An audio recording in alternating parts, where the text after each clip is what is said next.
This is ABTV, Animal Bites Television. In the media, whether it's television, movies, or newsprint, typically a snake like this, a 19-foot reticulated python that's over 200 pounds, is going to be depicted as a killer. When someone sees someone like me that's just handling a big snake like this, they're thinking, he's crazy, he's going to get killed. And why that is because the media plays to our sensations, the fact that we fear snakes so much. Let's face it, a news story or a TV show or a movie about a rabbit killing somebody isn't going to sell, isn't going to get ratings, and isn't going to make headlines. But when you start talking about a 19-foot python that attacks someone or a king cobra that kills someone, that's going to sell newspapers. That's going to get you to tune into news media. But the truth is, it couldn't be further from the truth. So today, we're going to dove into the fact, are snakes killers, and what is the truth behind it?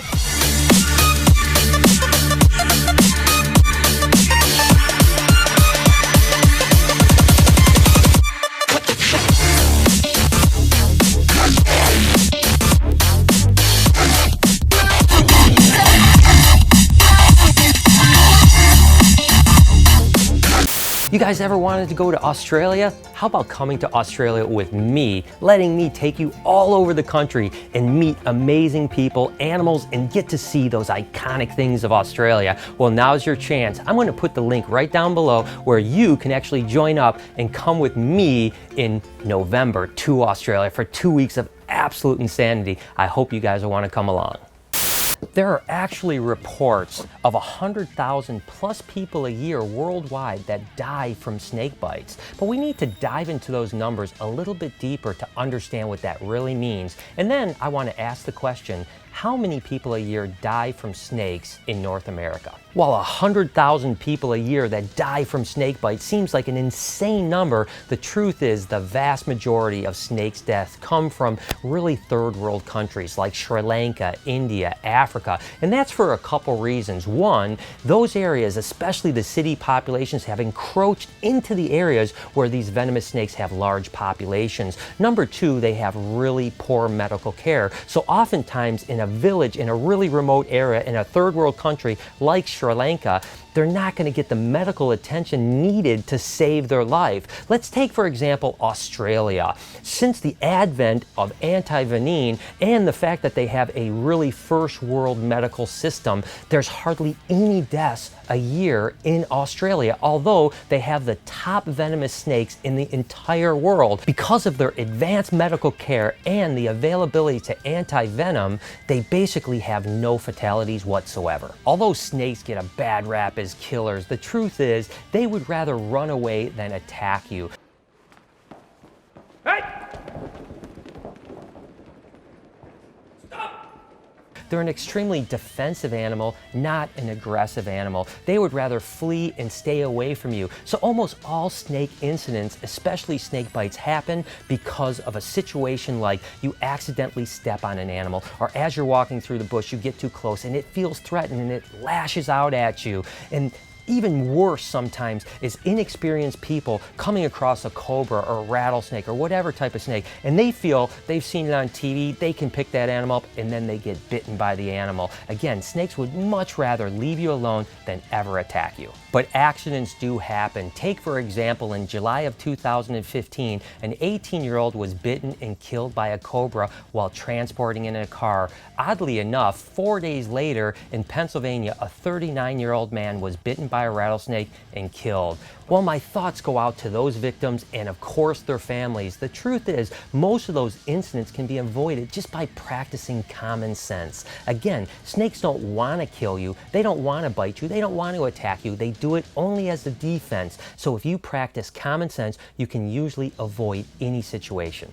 Speaking of common sense, here's a weird one for you. Pen Fan is a restaurateur that was actually envenomated and killed by a decapitated head of a spitting cobra. That's right, a lot of people don't realize that even a decapitated snake head can still envenomate you and potentially deliver a fatal bite. Although I hate to compare apples and oranges, you're actually more likely to be killed by lightning, tripping and hitting your head, raw meat, coconut, champagne corks, ladders, icicles, beds, and vending machines rather than snakes. But what about large constrictors? Again, like I said at the beginning of this program, people think when you're handling a snake like this, you're gonna be in danger and you're gonna die. But this is the interesting thing. Believe it or not, since the mid-1970s, when people started keeping these as pets, and we're talking about hundreds of thousands of people, maybe even millions of people keeping large constrictors, believe it or not, there's only been a few deaths. Now listen, I know what you're gonna say. You're gonna say a few deaths is too much, and I agree with you on that. But the truth is that when you're talking about millions of encounters with these animals, and you're talking about only a few deaths, obviously, more people die from the most simple things in the world. So pythons really get a bad rap, and you can see this snake here is completely placid, and right now I'm in absolutely no danger whatsoever. Now, I'm not condoning everybody to own a large constrictor snake for sure, because you do need experience. You need to know a lot about these animals. Like my friend Kevin McCurley said, you know, an idiot with a ball python is a lot different than an idiot with a 20-foot reticulated python. But the truth is,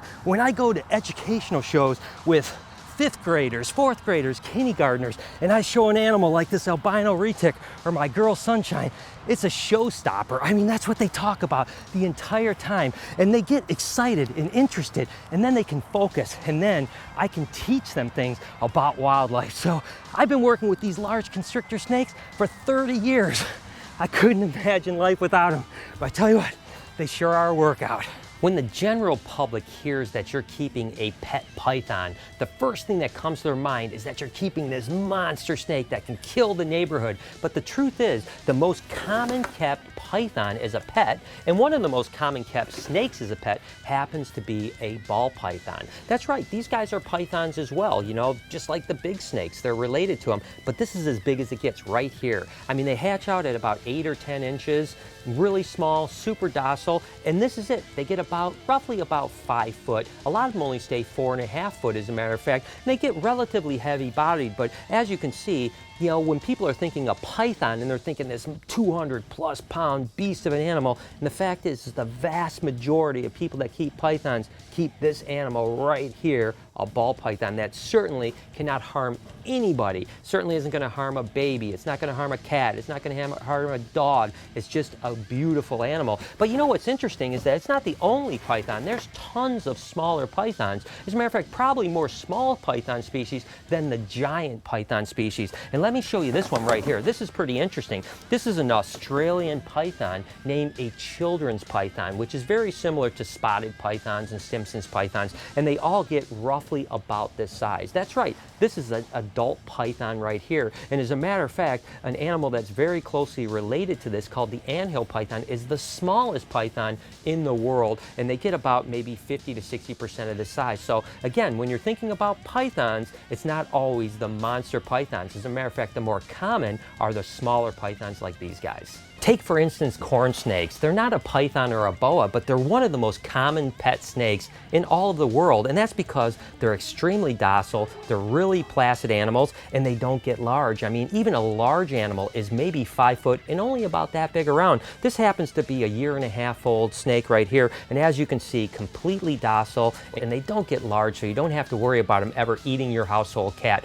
which, by the way, never really happens with snakes. People ask me all the time, will my cat be okay? And I always say a cat is more dangerous to a snake than a snake is to a cat. A couple more examples of really commonly kept pet snakes, and again, when people think of snakes, a lot of times they think of really large animals. This is a king snake right here. It happens to be a California king snake, and again, this is a very commonly kept pet snake. As you can see, this is a full-grown adult, and they just eat mice, you know, and as a matter of fact, they eat frozen mice, so it's not like you're even throwing a live mouse in there. And again, a lot of times people just get that wrong misconception. They think, oh, you're keeping snakes, you must be a freak or something like that. The truth is, a lot of these things are really just this small, super docile, and really cool animals. Another one that's really cool would be an albino garter snake. And this is kind of a good animal for someone that, let's say, doesn't want to feed mice, you know, because maybe they just are against that, or they don't want to feed frozen stuff, keep stuff in the freezer. Because although we do feed mice to our garter snakes, there's plenty of species of garter snakes that will eat, you know, fish, worms, and even frozen frogs or something on that line. So if you want a pet snake that only gets this big, is really beautiful and extremely docile, not to mention pretty darn intelligent. Garter snakes are really an intelligent snake. That's a good example of an animal that might be a good option for you.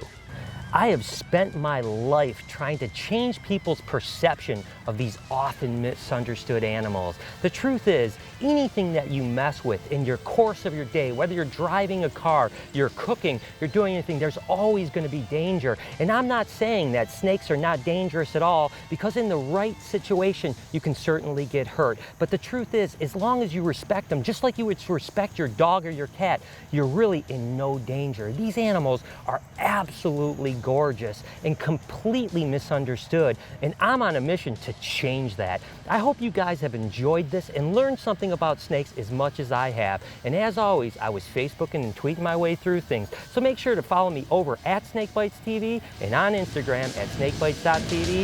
Until next week, you've been watching Snake Bites.